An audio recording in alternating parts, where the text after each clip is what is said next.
My dear students, कैसे हैं आप सब। मैं शिवम अग्रवाल स्वागत करता हूं आपके अपने YouTube channel chemistry Guruji classes पर। So we are continuing our lecture series of chapter 2 solutions and this is lecture 6 of our lecture series solution. देखिए लास्ट लेक्चर में हमने क्या पढ़ा था। लास्ट लेक्चर में हमने डिस्कस कर लिया था हेनरी लॉ क्या होता है, उसका जो फॉर्मूला होता है वो क्या होता है और क्या स्टेटमेंट होता है वो भी देख लिया था। उसके बेस पे हमने इंटेक्स क्वेश्चन भी सॉल्व कर लिए थे, वो हमारा बहुत इंपॉर्टेंट पार्ट था। और जो इस चैप्टर का बहुत ज़्यादा इंपॉर्टेंट पार्ट है हेनरी लॉ की तरह, वो है हमारा रॉल्ट लॉ, जिसको आज हम डिस्कस करने वाले हैं। तो देखिए हमारे लेक्चर में आज का जो टॉपिक रहेगा वो रहेगा रॉल्ट लॉ। रॉल्ट लॉ में हम वॉलेटाइल सॉल्यूट के लिए, नॉन वॉलेटाइल सॉल्यूट के लिए, दोनों के लिए पढ़ेंगे। उसके बाद एक और लॉ आता है हमारा Dalton law of partial pressure, वो भी इस लेक्चर में हम डिस्कस करने वाले हैं। तो चलिए शुरू करते हैं। तो देखिए हमारा जो रॉल्ट लॉ है, रॉल्ट लॉ बताने से पहले कुछ इसका बेसिक बता देता हूँ मैं। अच्छा, अभी तक हमने जो सॉल्यूशन पढ़े हैं वो हमने सॉल्यूशन पढ़े हैं सॉलिड को लिक्विड में डिसॉल्व करने का, गैसेस को लिक्विड में डिसॉल्व करने का, उसकी सॉल्युबिलिटी पढ़ ली थी हमने।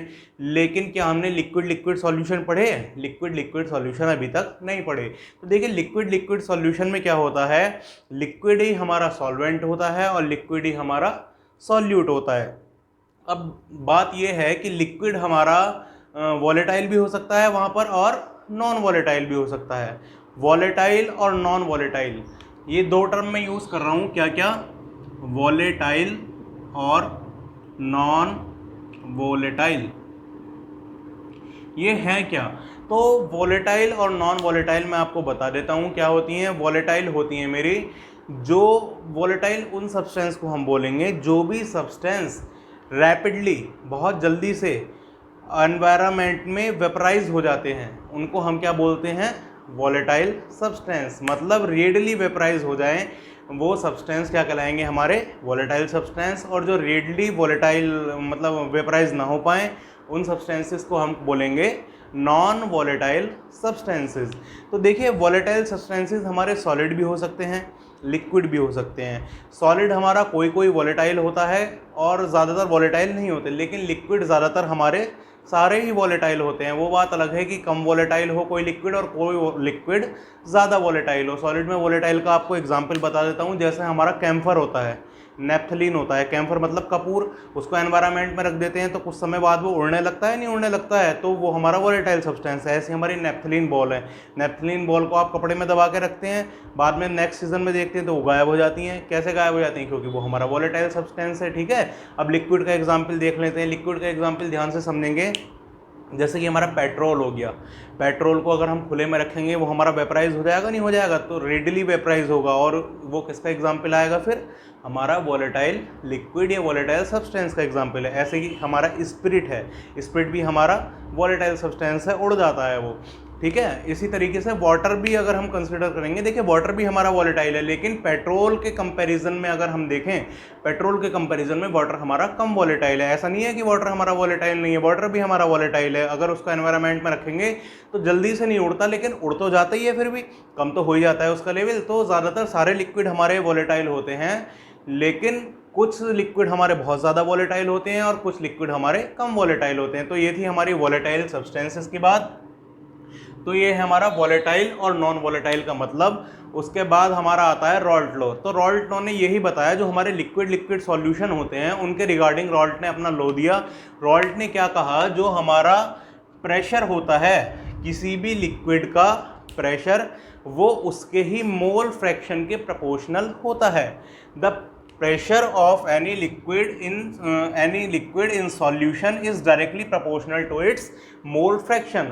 अगर कोई भी मैं लिक्विड को कंसीडर करूं, उसका जो प्रेशर होगा सॉल्यूशन में वो किसके प्रोपोर्शनल होगा? मोल फ्रैक्शन के प्रोपोर्शनल होगा। और प्रोपोर्शनलिटी का साइन हटाऊंगा तो क्या आ जाएगा? पी नॉट आ जाएगा। पी नॉट और पी में हमारा क्या फ़र्क है? पी नॉट जो होता है वो प्रेशर होता है हमारा, पार्शियल प्रेशर होता है प्योर सॉल्वेंट का। किसका पार्शियल प्रेशर होता है? प्योर लिक्विड का हमारा पार्शियल प्रेशर होता है। और जो पी होता है वो लिक्विड का पार्शियल प्रेशर होता है, वो लिक्विड हमारा सॉल्यूशन में, मतलब जो सॉल्यूशन में लिक्विड है उसका प्रेशर ये है हमारा P, और जो हमारा प्योर लिक्विड है उसका प्रेशर है हमारा P नॉट।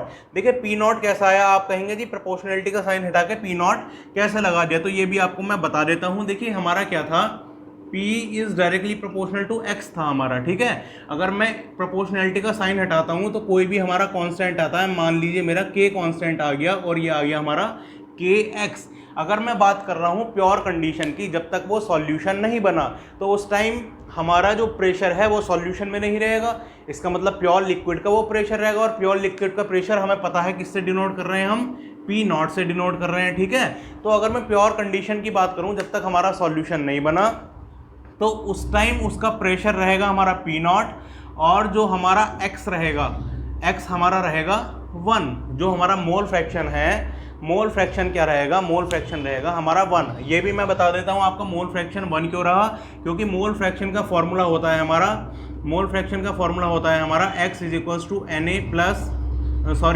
Upon N. अगर X A निकाल लें तो Na upon Na plus NB होता है, लेकिन यहाँ पे तो प्योर कंडीशन की बात करी जाती है, तो इसका मतलब सॉल्यूशन नहीं बनना है, सॉल्यूशन नहीं बनना है तो कंपोनेंट B तो प्रेजेंट हो गई नहीं। अगर मान लीजिए कंपोनेंट B हमारा प्रेजेंट नहीं होगा तो Na अपॉन Na बचा, Na से Na खत्म हो गया तो क्या बचा हमारा 1, तो X क्या आया हमारा प्योर कंडीशन के लिए 1, और प्रेशर क्या होता है हमारा P नॉट। तो इसको यहाँ पे अप्लाई करेंगे तो P की जगह क्या हो जाएगा हमारा P नॉट हो जाएगा, K ऐसे ही रहने देंगे और X की जगह क्या हो जाएगा 1, तो K की वैल्यू क्या आ गई यहाँ पर P नॉट आ गई, तो K की जगह हम P नॉट रख सकते हैं यहाँ पर, तो क्या बन जाएगा हमारा P is equals to P not X, वही तो मैंने लिखा है यहाँ पर। तो प्योर कंडीशन में P is equals to P not X आ गया नहीं आ गया हमारा, तो जो हमारा P नॉट है वो पार्शियल प्रेशर है मेरा प्योर लिक्विड का, और P जो है हमारा पार्शियल प्रेशर का है, लिक्विड का पार्शियल प्रेशर है, लेकिन वो सॉल्यूशन में जब हमारा सॉल्यूशन तैयार हो गया उसका पार्शियल प्रेशर है, ठीक है। तो मान लीजिए कोई हमारा सॉल्यूशन है, सॉल्यूशन तैयार हो रहा है और उसमें दो कंपोनेंट हैं। कंपोनेंट कौन कौन से हैं मेरे, कंपोनेंट है मेरे A और B, A और B इन दोनों कंपोनेंट से मेरा सॉल्यूशन तैयार हो रहा है। तो देखिए मान लीजिए कंपोनेंट A और कंपोनेंट B हैं, इनके प्लस होने से मेरा सॉल्यूशन रेडी हो रहा है। तो अगर मैं रॉड लो A कंपोनेंट के लिए लगाऊं तो मेरा क्या हो जाएगा हमारा, इसमें क्या लिख दूंगा मैं, PA लिख दूंगा is equals to partial pressure किसका आ जाएगा प्योर लिक्विड के लिए, जो हमारा क्या आ जाएगा P नॉट A, और मोल फ्रैक्शन भी हमारा उसी का आ जाएगा। अगर मैं कंपोनेंट B की बात करता हूँ तो PB क्या आ जाएगा हमारा P नॉट B X, मतलब मोल फ्रैक्शन B। इस तरीके से मेरा कंपोनेंट A और कंपोनेंट B के लिए ये आ जाएगा, ये जो लिखा है मैंने ये यहाँ पे लिख दिया है। उसके बाद जो हमारा ये तो था रॉल्ट लॉ। अब रॉल्ट ने क्या बताया कि हमारा वॉलेटाइल सॉल्यूट भी हो सकता है और नॉन वॉलेटाइल सॉल्यूट भी हो सकता है। तो वॉलेटाइल सॉल्यूट के लिए उसने क्या बताया कि P सॉल्यूशन अगर हमें निकालना है, मतलब टोटल प्रेशर सॉल्यूशन का निकालना है, तो उसके कंपोनेंट का जो प्रेशर है उसको प्लस कर दो। मतलब PA हमारा ये था, ये निकाल लिया हमने, PB हमारा ये था, ये निकाल लिया हमने, तो P सॉल्यूशन क्या हो जाएगा, PA प्लस PB कर दो तो हमारा P सॉल्यूशन आ जाएगा वॉलेटाइल सॉल्यूट के लिए। लेकिन अगर हम नॉन वॉलेटाइल सॉल्यूट के लिए निकालेंगे तो उसे किस तरीके से निकालेंगे, देखिए PA हमारा क्या है, PA is equals to P not X से। अब देखिए एक चीज़ होती है, हमारा जो मोल फ्रैक्शन जो होता है, जो हमारा सॉल्यूशन है उसके कंपोनेंट का सम 1 के इक्वल होता है मोल फ्रैक्शन में, ये भी समझ लीजिए, ये भी आपको प्रूफ करके भी बताऊंगा मैं। तो XA प्लस XB क्या होता है, 1 होता है हमारा, इसको भी मान के चलिए इतना होता है, अभी आपको समझाऊंगा कि कैसे होता है ये। तो XA plus XB is equals to 1 हो गया मेरा, XB को हम उधर ले गए तो हमारा क्या हो जाएगा, XA is equals to 1 minus XB, इतना आ गया। अब यहाँ पे जो टर्म है XA की जगह मैं रख सकता हूँ 1 माइनस XB, मैंने रख दिया PA is equals to P not A bracket में 1 माइनस XB मेरा आ गया। P नॉट A की अंदर मल्टीप्लाई कर दो, 1 से मल्टीप्लाई करेंगे तो क्या आ जाएगा P नॉट A, XB से मल्टीप्लाई करेंगे तो क्या आ जाएगा P नॉट A XB। अब क्या करेंगे हम, P नॉट A XB को इधर ले जाएंगे तो प्लस में आ गया ये, और PA को इधर ले जाएंगे तो प्लस में माइनस में आ गया ये, तो क्या बन जाएगा हमारा P not A XB is equals to PA minus P not A। इतनी बात आ गई समझ में, और P नॉट A को नीचे ले जाओ तो XB क्या आ जाएगा हमारा PA minus P not A upon PA। तो ये हमारा फॉर्मूला बन गया नॉन वॉलेटाइल सॉल्यूट के लिए, ये हमारा मोल फ्रैक्शन और इसमें रिलेशन हो गया। अब ये वाला जो पार्ट है हमारा P A minus P not A upon P ए, ये होता है relative lowering of vapour pressure. क्या होता है? Relative lowering of vapour pressure, जो मैं अभी आपको आगे पढ़ाने वाला हूँ, कोलिगेटिव प्रॉपर्टी का हमारा एक पार्ट है। तो इससे क्या कह सकते हैं हम? Raoult law. भाई ये रॉल्ट लॉ ही तो चल रहा है हमारा, तो क्या कह सकते हैं? रॉल्ट लॉ इज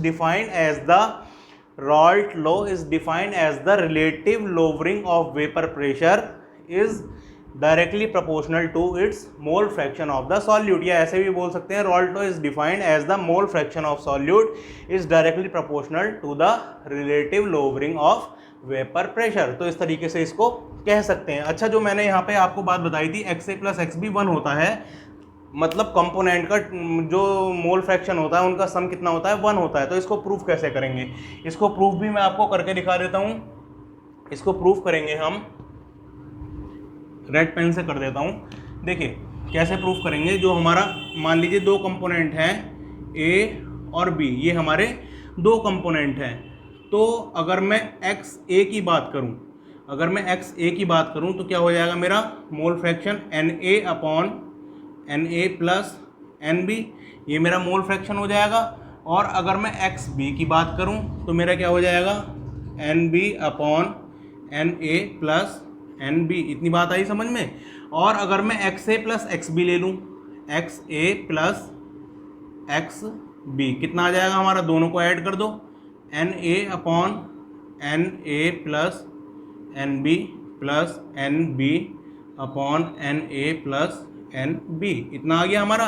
एलसीएम ले लेंगे, एलसीएम क्या आएगा? N A plus N B, दोनों का सेम है तो क्या आ जाएगा? N A plus N B, और ऊपर ऐड हो जाएगा, क्या बन जाएगा हमारा? N A plus N B. थोड़ी तो मैथमेटिक्स पढ़ी होगी तो एलसीएम लेना तो आता ही होगा। N A plus N B से N A plus N B हमारा कैंसिल आउट हो जाएगा, क्या बचा हमारा? 1। तो X A plus X B क्या बच गया हमारा? Sorry, X A plus X B हमारा क्या बन गया? 1 बन गया। तो इस तरीके से मैंने आपको प्रूफ भी करके दिखा दिया कि जो हमारा मोल फ्रैक्शन के कंपोनेंट का सम होता है वो 1 के इक्वल होता है। इस तरीके से अगर थर्ड कंपोनेंट भी आ जाए तो भी हमारा 1 ही आएगा, क्योंकि एलसीएम लेंगे तो वो कैंसिल आउट हो जाएगा। तो इस तरीके से हमारा 1 आ गया। ये मैंने आपको प्रूफ भी करके दिखा दिया। तो ये था हमारा रॉल्ट लॉ, जो कि बहुत इंपॉर्टेंट था। उसके बाद आता है हमारा Dalton law of partial pressure. Dalton ने भी अपना एक लॉ दिया पार्शियल प्रेशर के रिकॉर्डिंग, और डेल्टन ने क्या कहा कि अगर हमें प्रेशर निकालना हो, टोटल प्रेशर निकालना हो सॉल्यूशन का, तो वो किसके इक्वल होगा? सॉल्यूशन में जितने भी कंपोनेंट प्रेजेंट हैं उनके प्रेशर के इक्वल होगा। मान लीजिए हमारा प्रेशर में 3 कंपोनेंट प्रेजेंट हैं, ए, बी और सी। इससे बनना है हमारा कोई सॉल्यूशन, इस तरीके से इससे बनना है। तो मुझे पूरे ही सॉल्यूशन का प्रेशर निकालना है, तो पी टोटल मेरा कितना आ जाएगा? पी टोटल आ जाएगा P A plus P B plus P C. इस तरीके से हमारा आ जाएगा। लेकिन मान लीजिए 2 कंपोनेंट है तो पी टोटल क्या हो जाएगा मेरा? P A plus P B हो जाएगा। पी और पी बी की वैल्यू हम यहाँ से उठा के रख सकते हैं, क्या आ जाएगी हमारी? P not A X A और पी बी की value P not B X B. इतनी बात आई समझ में? वही एक्स ए की जगह मैं क्या रख दूंगा? 1 माइनस एक्स बी रख दूंगा यहाँ से। तो क्या आ जाएगा? P not A 1 minus X B plus P not B X B. P not A के अंदर मल्टीप्लाई कर दो, क्या बन जाएगा हमारा? P not A minus P not A X B बन गया मेरा, और प्लस ये ऐसे ही चल रहा है P not B X B. अब देखिए क्या करेंगे, यहाँ से इन दोनों टर्म्स में क्या कॉमन आ रहा है मेरा? एक्स बी कॉमन आ रहा है, तो एक्स बी यहाँ से कॉमन ले लेंगे। क्या बच जाएगा मेरा? पी नॉट ए माइनस क्या बच गया मेरा? P A not plus P B not, और ये एक्स बी कॉमन, ये हमारा पी टोटल का डेल्टन लॉ से डेरिवेशन बन चुका है। तो इस तरीके से हम इसके ये जो हमारे फार्मूलाज बने हैं 1 2 3 4 5, इस तरीके से ये रॉल्ट लॉ और डेल्टन लॉ के कॉम्बिनेशन से प्रेशर के रिगार्डिंग फार्मूलाज बने हैं, और इस तरीके से हम इसको न्यूमेरिकल्स को सॉल्व कर सकते हैं। अच्छा एक बात और, जो हमारा ये मोल फ्रैक्शन था, मोल फ्रैक्शन ये हमने नंबर ऑफ मोल्स की टर्म्स में लिखा है, लेकिन मोल फ्रैक्शन को हम प्रेशर की भी टर्म्स में लिख सकते हैं। अगर प्रेशर भी हमारे पास हो तो भी हम मोल फ्रैक्शन को निकाल सकते हैं। कैसे निकालेंगे? मान लीजिए मुझे मोल फ्रैक्शन निकालना है ए का, एक्स ए का मुझे मोल फ्रैक्शन निकालना है, तो मैं क्या लिखूंगा? पी ए, मतलब प्रेशर ऊपर ए वाला आएगा और नीचे टोटल प्रेशर आ जाएगा P A plus P B. इस तरीके से मैं मोल फ्रैक्शन निकाल सकता हूँ। अगर मान लीजिए मुझे एक्स बी का मोल फ्रैक्शन निकालना है तो क्या हो जाएगा? P B upon P A plus P B. आई इतनी बात समझ में? तो ये मोल फ्रैक्शन हमारा प्रेशर की टर्म्स में भी निकल सकता है और नंबर ऑफ मोल्स की टर्म्स में भी निकाल सकते हैं इसको।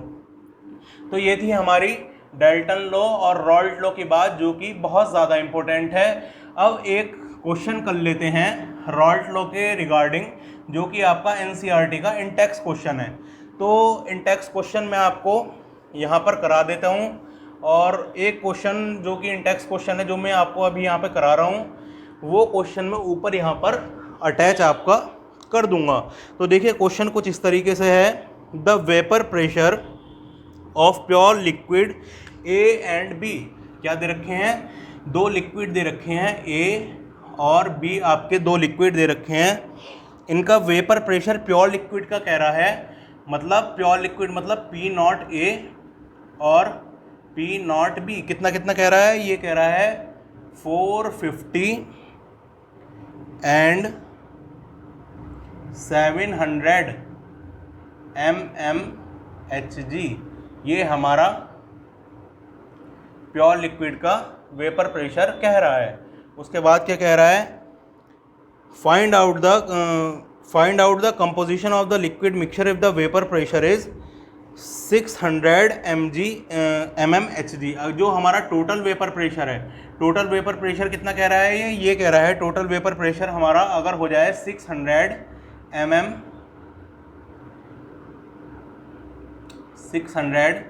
mmHg, अगर हमारा टोटल वेपर प्रेशर हो जाए, तो ये कह रहा है कंपोजिशन बताइए।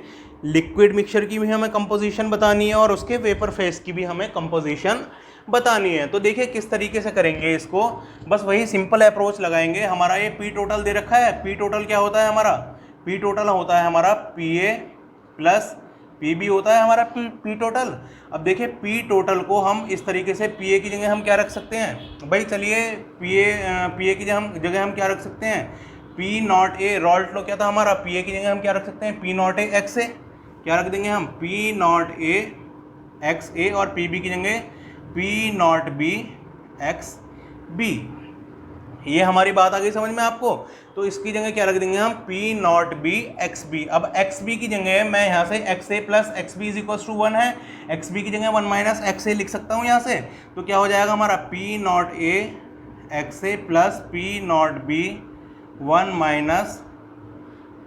Minus X A. ये आ जाएगा हमारा, अंदर मल्टीप्लाई कर लीजिए, क्या बन जाएगा हमारा? P not A X A plus P not B minus P not B X A. इतनी बात आ गई समझ में? दोनों टर्म, ये वाली टर्म और ये वाली टर्म, इन दोनों में एक्स ए कॉमन ले लेंगे, क्या बन जाएगा हमारा? पी मान लीजिए एक्स ए मैंने पहले लिख दिया यहाँ पे कॉमन लेके, x A P not A minus P not B plus P not B. इतनी बात आई समझ में?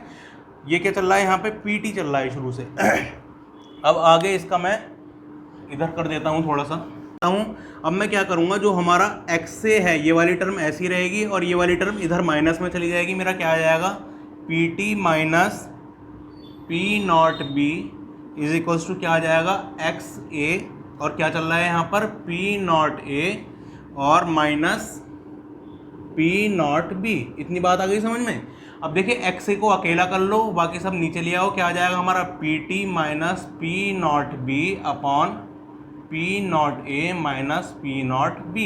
इतनी बात आई समझ में? उसके बाद इसकी वैल्यू रख दो भाई। पी टी क्या है हमारा? 600, कितना है? 600 माइनस पी नॉट बी हमारा कितना है? पी नॉट बी है हमारा 700, एक सेकेंड, हाँ ठीक है, 700 अपॉन पी नॉट ए क्या है हमारा? 450, और ये हमारा क्या है? पी नॉट बी हमारा 700। तो कितना आ जाएगा ये हमारा? एक्स ए कितना आ जाएगा हमारा? ये आ जाएगा माइनस का ऊपर 100 बच जाएगा और नीचे हमारा कितना बचेगा? ये हमारा माइनस का 250 बच जाएगा। अगर इसको हम कट करेंगे 0.40 आ जाएगा हमारा मोल फ्रैक्शन ए का। अगर ए का मोल फ्रैक्शन इतना है तो एक्स बी हमारा कितना आ जाएगा? 1 माइनस एक्स से होता है हमारा, कितना आ जाएगा? 1 माइनस 0.40 मतलब 0.60 हमारा मोल फ्रैक्शन एक्स बी का आ गया। अब ये हमारा मोल फ्रैक्शन जो है लिक्विड का आ गया, यही हमसे पूछा था। लेकिन अभी हमसे एक चीज़ और पूछी है, कंपोजिशन पूछी थी हमसे लिक्विड की और कंपोजिशन पूछी थी हमसे वेपर की। तो ये तो आ गई हमारे मोल फ्रैक्शन लिक्विड की, मतलब कंपोजिशन आ गई लिक्विड की। लेकिन अभी हमें वेपर की और निकालनी है, ठीक है। तो वेपर की निकालने के लिए हमें प्योर सॉल्वेंट का निकालना पड़ेगा। प्योर सॉल्वेंट का कैसे निकालेंगे? जो हमारा पी होता है, पी हमें पता है पी नॉट, मान लीजिए पी ए निकालना है तो क्या हो गया हमारा P not A X A, और पी नॉट पी बी निकालना है हमें, क्या हो गया हमारा P not B X B. इतनी बात आई समझ में? तो यहाँ से प्योर सॉल्वेंट हम निकाल सकते हैं इसका, ये निकाल लेंगे हम। कैसे निकालेंगे? सॉरी, ये दोनों हमें दे रखे हैं और ये हम निकाल सकते हैं, लिक्विड का निकाल सकते हैं सॉल्यूशन में। तो देखिए कैसे निकालेंगे हम। पी ए हमारा कितना आ जाएगा, पी नॉट ए कितना है हमारा 450 और एक्स ए हमारा कितना है 0.40, ये आ जाएगा हमारा। और पी बी कितना आ जाएगा हमारा, पी बी आ जाएगा हमारा कितना है हमारा, पी नॉट भी है हमारा 700 और एक्स भी हमारा 0.60 इतना है। तो पी ए की वैल्यू आ जाएगी हमारे पास और पी बी की भी वैल्यू आ जाएगी हमारे पास। अब सिर्फ क्या निकालना है, मोल फ्रैक्शन निकालना है। मोल फ्रैक्शन कैसे निकालेंगे? मोल फ्रैक्शन निकालेंगे, मान लीजिए हमें एक्स ए का मोल फ्रैक्शन निकालना है तो हमारा क्या हो जाएगा P A upon P A plus P B, और एक्स बी का निकालेंगे तो क्या आ जाएगा हमारा P B upon P A plus P B. ये दोनों वैल्यू हमारे पास है जो हमने निकालेंगे हम, वो दोनों वैल्यू यहाँ पे पुट कर देंगे तो वेपर फेस में भी हमारा निकल के आ जाएगी कंपोजिशन। तो हमारी लिक्विड फेस में ये है और वेपर फेस में हमारी कंपोजिशन ये आ जाएगी। इस तरीके से ये इसका आंसर होगा। इस तरीके से इसको सॉल्व करना था, कुछ नहीं करना था। जैसे हमने Dalton law of partial pressure में रॉल्टो का यूज़ करके ये निकाला, इस तरीके से इसमें यहाँ तक पहुँचेंगे। फ़र्क सिर्फ इतना है, देखिए इसमें एक्स भी मैंने छोड़ा है, इसमें क्या छोड़ा है मैंने, एक्स से छोड़ा है। कैसे भी कर लो कोई फ़र्क नहीं पड़ता, आंसर सेम आना है। बस आपको अप्रोच आनी चाहिए। इस तरीके से इसको यहाँ तक लेकर आएंगे, उसके बाद इसमें वैल्यू जो दे रखी है वो पुट करनी है हमें वैल्यू, दोनों का मोल फ्रैक्शन निकाल देंगे। ये हमारा आ गया मोल फ्रैक्शन। ये जो आया है हमारा मोल फ्रैक्शन ये लिक्विड में आया है, और ये वाला जो मोल फ्रैक्शन निकालेंगे ये हमारा प्योर सॉल्वेंट, प्योर लिक्विड के लिए निकालेंगे, ठीक है, मतलब वेपर फेस के लिए निकालेंगे। तो इस तरीके से हम मोल फ्रैक्शन निकाल सकते हैं, इसकी कंपोजिशन निकाल सकते हैं। इस तरीके से इसमें ये अप्रोच लगानी है और बहुत बढ़िया क्वेश्चन है ये, बहुत अच्छी तरीके से आपको समझ के इसको रखना है, इसको प्रैक्टिस करना है। तो आज के लेक्चर के लिए सिर्फ इतना ही। नेक्स्ट लेक्चर में हम क्या करने वाले हैं, नेक्स्ट लेक्चर में हम रॉल्टो ने 2 सॉल्यूशन बताए थे हमारे, जो कि होते हैं हमारे आइडियल सॉल्यूशन और नॉन आइडियल सॉल्यूशन। वो हम पढ़ेंगे क्या होते हैं, किस तरीके से उनका रिप्रेजेंटेशन होता है, क्या क्या पॉइंट होते हैं, उसका ग्राफिकल रिप्रेजेंटेशन पढ़ेंगे कि ग्राफ से किस तरीके से उनको रिप्रेजेंट कर सकते हैं। नेक्स्ट लेक्चर में हम ये पढ़ेंगे। और फिर हमारा सिर्फ एक ही चीज़ बचेगी इस चैप्टर में, कॉलिगेटिव प्रॉपर्टीज़। कॉलिगेटिव प्रॉपर्टीज़ आपकी 4 कॉलिगेटिव प्रॉपर्टीज़ होती हैं, वो भी आपके 2 लेक्चर में बिल्कुल फिनिश हो जाएंगी। उसके बाद सिर्फ हम एनसीईआरटी के क्वेश्चन को, एक्सरसाइज क्वेश्चन को प्रैक्टिस करेंगे। तो आपका चैप्टर मान के चलिए 4-5 लेक्चर में बिल्कुल चैप्टर आपका ये फिनिश हो जाना है। बहुत बढ़िया तरीके से, बहुत अच्छा चैप्टर है, इसको समझ के चलेंगे और बिल्कुल मार्क्स गेनिंग चैप्टर है, आपके बढ़िया मार्क्स आएंगे। तो आज के लेक्चर के लिए सिर्फ इतना ही। अगर आपको मेरी वीडियोस पसंद आती हैं, लेक्चर्स पसंद आते हैं, तो प्लीज़ वीडियोस को लाइक किया कीजिए, कमेंट किया कीजिए, सब्सक्राइब कीजिए, बेल आइकन को प्रेस कीजिए और अपने फ्रेंड्स के साथ शेयर कीजिए। Thank you so much for watching. Happy learning.